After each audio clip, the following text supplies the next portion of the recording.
Hello viewers, আশা করি আপনারা সবাই ভালো আছেন। আজকে আমি আলোচনা করব এসইও সম্পর্কে। অর্থাৎ এসইও সম্পর্কে আমরা আজকের ভিডিওতে কিছু বিষয় জানার চেষ্টা করব। তো এসইও সম্পর্কে যদি আমরা বলি, তো সেক্ষেত্রে এসইওর পূর্ণরূপ হচ্ছে সার্চ ইঞ্জিন অপটিমাইজেশন, অর্থাৎ এসইও, সার্চ ইঞ্জিন অপটিমাইজেশন। এটাকে সংক্ষেপে এসইও বলা হয়। তো এসইওটা আসলে কি?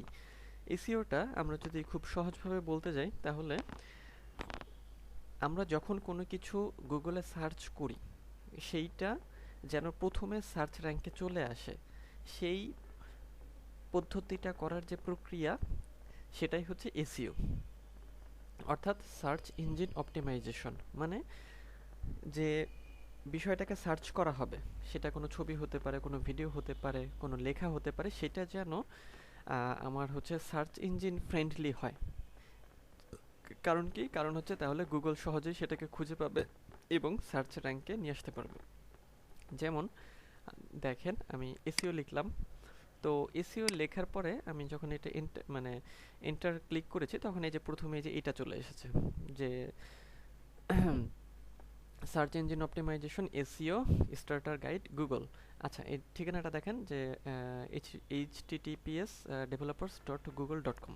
আচ্ছা, তাহলে দেখেন এই যে লেখাটা, এইটা হচ্ছে, এটা গুগলেরই একটা লেখা এবং এটা সার্চ র্যাঙ্কে এসইও হিসেবে প্রথমে আছে। তারপরে কি আছে দেখেন, তারপরে আছে moj.com এর একটা লেখা, beginners guide to SEO, the beginners guide to SEO search engine optimization by Moz. আচ্ছা, তো এই যে দেখেন সিরিয়ালি যে লেখাগুলো আসছে এসইও সম্পর্কে, সেগুলা এইভাবে সিরিয়ালি কেন এসেছে, তাই তো? সেটাই হচ্ছে এসইওর জন্য, যে প্রথমে যেটা এসেছে এটাকে হচ্ছে এসইও ফ্রেন্ডলি করা হয়েছে গুগলের তরফ থেকে, আর পরেরগুলোও এসইও করা হয়েছে। সেই জন্য গুগল এগুলোকে ক্রল করে তার সার্ভারে রেখে দিয়েছে। এই জন্য এসইও লিখে কেউ সার্চ করলে সেই এই রেজাল্টগুলোকে দেয়। এখন বিষয় হলো এসইও আমরা কিভাবে করব, তাই তো? Search engine optimisation. তো এইখানে গুরুত্বপূর্ণ বিষয় যেটা, এসইও সাধারণত হচ্ছে তিনভাবে করা যায়। সেটা হচ্ছে প্রথম, যেটা হচ্ছে অন পেজ এসইও, এরপর অফ পেজ এসইও এবং টেকনিক্যাল এসইও। এখন আমরা যদি অন পেজ এসইও লিখে সার্চ করি গুগলে, অন পেজ এসইও এটা লিখে সার্চ করছি। আচ্ছা, তো দেখেন যে অন পেজ এসইও লিখে আমরা যখন সার্চ করলাম, তখন এই যে ব্যাকলিঙ্কো.com এর প্রথম যে আর্টিকেলটা সেটা চলে এসেছে, অর্থাৎ এইটা অলরেডি এসইও হয়ে গেছে। আচ্ছা, এখন আমরা যে বিষয়ে আলোচনা করব সেটা হচ্ছে অন পেজ এসইওটা কি। আচ্ছা, তো অন পেজ এসইওটা হলো যে আমাদের ওয়েবসাইটের মধ্যে যে এসইওর কাজগুলো আমরা করে থাকি, সেগুলোকে অন পেজ এসইও বলে। এখন ওয়েবসাইটের মধ্যের বিষয়টা কি? আচ্ছা, ওয়েবসাইটের মধ্যের বিষয় হলো যেটা, যে সাপোজ মনে করেন যে একটা ওয়েবসাইটের মধ্যে কি থাকে, একটা ওয়েবসাইটের মধ্যে হচ্ছে ছবি থাকে, ছবি থাকতে পারে, ভিডিও থাকতে পারে, লেখা থাকতে পারে, হ্যাঁ। তারপর হচ্ছে কি বলে ওইটাকে, যে ওয়েবসাইটের বিভিন্ন হচ্ছে বিভিন্ন কন্টেন্ট সেটা থাকতে পারে, হ্যাঁ। তো এখন এই যে ওয়েবসাইটের মধ্যের যে জিনিসগুলো আছে, সেইগুলোকে আমরা যখন অপটিমাইজ করব, সেইগুলোকে আমরা অন পেজ এসইও বলি, হ্যাঁ। যেমন দেখেন, এখানে কিছু বিষয় আছে, সেটা হচ্ছে টাইটেল ট্যাগ, মেটা description, content headline, header tags, SEO writing. আচ্ছা, এই বিষয়গুলো হলো যে মনে করেন যে কোনো একটা লেখা যখন থাকবে কোনো ওয়েবসাইটের মধ্যে, তখন সেই লেখাটাকে এসইও ফ্রেন্ডলি করে তুলতে হবে। সেটা আমরা কিভাবে করতে পারি? সেটা করার জন্য আমাদের কি করতে হয়? সেটা করার জন্য আমাদের হচ্ছে আমাদের যে কন্টেন্টগুলো, সেগুলোকে এসইও করতে হয়, এবং সেটা করার জন্য আমরা কি করি? তার মধ্যে কিওয়ার্ড দিই, যেই কিওয়ার্ডগুলো র্যাঙ্ক করবে বা র্যাঙ্ক করার সম্ভাবনা আছে। যেমন যদি এসইও নিয়ে আমরা কোনো কিছু সার্চ করি, তো সেক্ষেত্রে আমি যে পোস্টটা বা যে লেখাটা অন পেজ এসইওর মাধ্যমে অপটিমাইজ করব, সেটা হচ্ছে তার সেই লেখার মধ্যে এসইও শব্দটা বেশি দিতে হবে, অথবা অন পেজ এসইও বেশি দিতে হবে। অর্থাৎ এটা হচ্ছে আমার কিওয়ার্ড। এই কিওয়ার্ড দিয়ে আমরা হচ্ছে অন পেজ এসইওটা হচ্ছে করি, হ্যাঁ। তাহলে মানে খুব সহজভাবে অন পেজ এসইও মানে হলো যে ওয়েবসাইটের মধ্যে যে কন্টেন্টগুলো থাকে, সেই কন্টেন্টগুলোকে অপটিমাইজ করা। এটা হলো অন পেজ এসইও। আচ্ছা, তো এখন আমরা আবার দেখব যে অফ পেজ এসইও কি। তাহলে অফ পেজ এসইওটা দেখি। অফ পেজ এসইও লিখে সার্চ করলাম। আচ্ছা, তো অফ পেজ এসইও বলতে বোঝায় যেটা, যে এটা হচ্ছে আমরা ওয়েবসাইটের ভিতরে না, ওয়েবসাইটের বাইরে কাজ করব। সেটা কেমন? সেটা হচ্ছে, মনে করেন যে অন পেজে তো আমরা ওয়েবসাইটের মধ্যে, ওয়েবসাইটের ভিতরে যা কিছু আছে সব কিছু নিয়ে কাজ করেছি। এখন অফ পেজ এসইওটা হবে ওয়েবসাইটের বাইরে। হ্যাঁ, যেমন আমি কি করব, অফ পেজ এসইওর ক্ষেত্রে আমি হচ্ছে কি করব, বিভিন্ন ধরনের ব্লগ আছে সেইখানে আমার ওয়েবসাইটের লেখা পোস্ট করব, বিভিন্ন ফোরাম আছে, হ্যাঁ, সেগুলোতে আমার লেখা পোস্ট করব। তারপর বিভিন্ন আর্টিকেল বিভিন্ন জায়গায় আমি হচ্ছে পোস্ট করব, সোশ্যাল মিডিয়াতে শেয়ার করব, কন্টেন্ট শেয়ার করব, ফটো শেয়ার করব, ভিডিও শেয়ার করব। তো ওই শেয়ার করার মাধ্যমে কি হবে, যে শেয়ার করার মাধ্যমে আমার যে লেখাটা আছে অথবা আমি যে বিষয়ে লিখছি অথবা আমার ওয়েবসাইটের কন্টেন্ট, সেই লেখাটার একটা লিঙ্ক থাকে, সেই লিঙ্কটাই অ্যাকচুয়ালি আমি শেয়ার করছি বিভিন্ন জায়গায়, ব্লগে, সোশ্যাল মিডিয়াতে, হ্যাঁ, তারপর হচ্ছে ভিডিও শেয়ারিংয়ে। তো এইগুলা আমি যখন শেয়ার করছি তখন আমার এই যে লিঙ্কটা, এই লিঙ্কটা অনেক জায়গায় কিন্তু ছড়িয়ে যাচ্ছে। এই ছড়িয়ে যাওয়াটাই হচ্ছে অফ পেজ এসইও, মানে ওয়েবসাইটের বাইরে যে এসইওটা আমরা করি।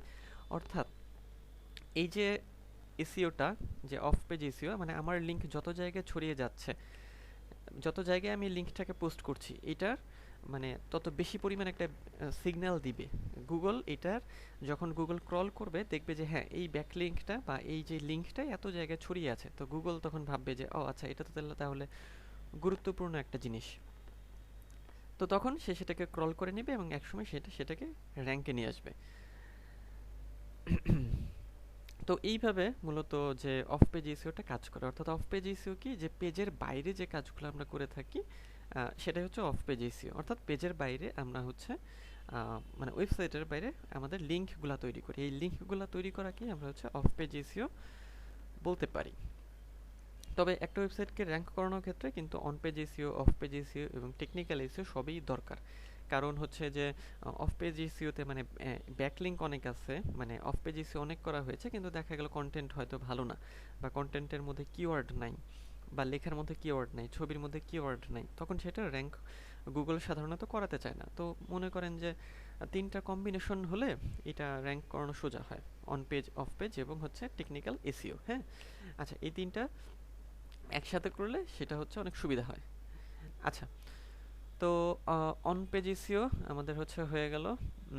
তারপর হচ্ছে এই যে আরেকটা দেখাই আপনাদের ছবি, দেখেন এই যে অফ পেজ এসইও কি বলা হয়েছে, blogs, articles, bookmarking, social media, video, page content. আচ্ছা, তো অফ পেজ এসইওটা আমরা এই কয়টা জিনিসের মাধ্যমে করে থাকি। যে সোশ্যাল বুকমার্কিং আছে, বিভিন্ন বুকমার্কিং সাইটে গিয়ে আমরা আমাদের ওয়েবসাইটের লিঙ্ক দিয়ে আসতে পারি, আমাদের কন্টেন্টের লিঙ্ক দিয়ে আসতে পারি, মানে পোস্ট করে দিয়ে আসতে পারি আর কি, মানে পোস্ট করতে হয়, ওটাই আমাদের ব্যাকলিঙ্ক তৈরি হয়।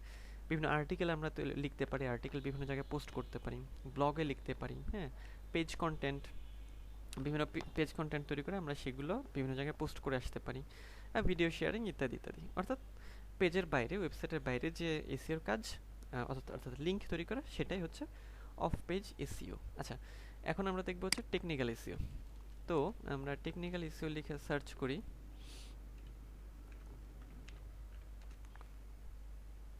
Technical SEO. আচ্ছা, তো টেকনিক্যাল এসইওটা হলো যে আমাদের যে ওয়েবসাইট আছে, তো সেই ওয়েবসাইটটা কিছু হচ্ছে ভিতরের মেকানিজম ঠিক করাকেই টেকনিক্যাল এসইও বলে। হ্যাঁ, ভিতরের মেকানিজম বলতে যে আমরা যে ওয়েবসাইটটা তৈরি করেছি সেই ওয়েবসাইটটা হচ্ছে গুগলের কাছে র্যাঙ্ক মানে পৌঁছে দেওয়া তথ্যটা, যে এই যে আমাদের ওয়েবসাইটটা, মানে গুগলকে পথ দেখিয়ে দেয়া যে তুমি এই ওয়েবসাইটটাকে ক্রল করো। হ্যাঁ, এখানে আমাদের হচ্ছে গুগলের কাছে ক্রল করানোর জন্য হচ্ছে সাইট ইন্ডেক্সিং করতে হয়। হ্যাঁ, তারপর হচ্ছে যেটাকে বলে পেজের মধ্যে কিছু, মানে পেজ নয় অ্যাকচুয়ালি, ওয়েবসাইটের কিছু সেটিংস থাকে, সেই সেটিংসগুলো আমরা হচ্ছে সেট করে নিই সেখান থেকে আর কি। হ্যাঁ, যেমন হচ্ছে পেজের হচ্ছে ধরেন যে যেটাকে বলে যে সাইট ম্যাপ, যেটা robots.txt, হ্যাঁ, এগুলো হচ্ছে মানে ওয়েবসাইটের ইন্টারনাল, মানে যেটাকে বলে সেটিংস। এই সেটিংসগুলো আমরা যদি করে নিই তাহলে আমরা বলতে পারি যে এটার বা এই ওয়েবসাইটের হচ্ছে টেকনিক্যাল এসইওটা সম্পন্ন করা হয়েছে। তো যাই হোক, মোটামুটি এসইও সম্পর্কে সংক্ষিপ্ত ধারণা বলতে গেলে এটাই, যে আসলে এসইও ৩ ধরনের হয়ে থাকে। সেটা হচ্ছে on page SEO, of page SEO এবং টেকনিক্যাল এসইও। এই ৩ ধরনের হচ্ছে এসইও আমরা সাধারণত হচ্ছে দেখে থাকি। তো আজকের ভিডিওটি এই পর্যন্তই। পরবর্তীতে অন্য কোনো ভিডিওতে আবার দেখা হবে।